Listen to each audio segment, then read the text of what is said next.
C'est une journée comme les autres qui débute pour Rachel Gay. Enfin presque.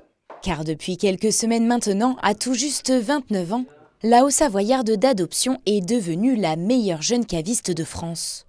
Une consécration pour celle qui a fait du vin sa passion. C'est une belle récompense pour l'accomplissement, pour tout le travail que je donne depuis 8 ans que je suis caviste. Ça ne change pas grand-chose non plus en fait, au travail que je fais aujourd'hui, mais ça donne une certaine assurance en plus de savoir que mon travail a été récompensé et que je fais les choses bien. Et d'avoir ce titre, ça fait plaisir. Connaissance du vin, dégustation, mise en situation. Autant d'épreuves dans lesquelles Rachel s'est illustrée fin octobre. Pendant 1 an et demi, la jeune femme s'est préparée sans relâche pour monter sur la première marche du podium. Une récompense qu'elle doit aussi à ses mentors, Yann Diologent et Jordi Cohenhoven, 2 cavistes parisiens chez qui elle a travaillé.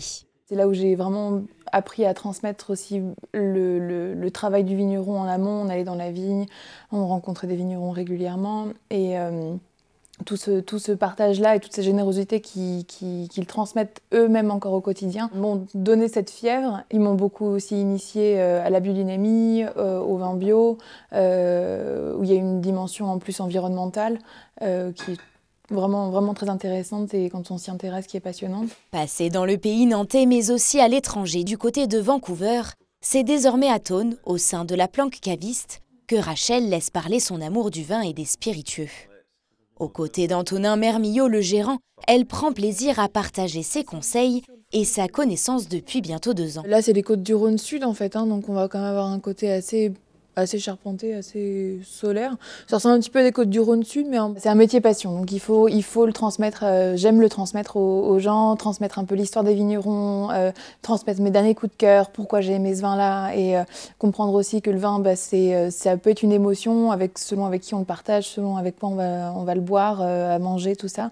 Donc c'est le métier où on est le plus proche du client final. C'est les clients qu'on reçoit tous les jours ici, c'est ceux qui vont le boire à table avec leur famille. C'est en ce moment ceux qui vont le partager à Noël avec leurs proches et c'est un bonheur. À l'avenir, Rachel envisage d'ouvrir sa propre cave, mais d'ici là, elle compte bien s'investir pleinement à la Planque Caviste et pourquoi pas animer des ateliers dégustation.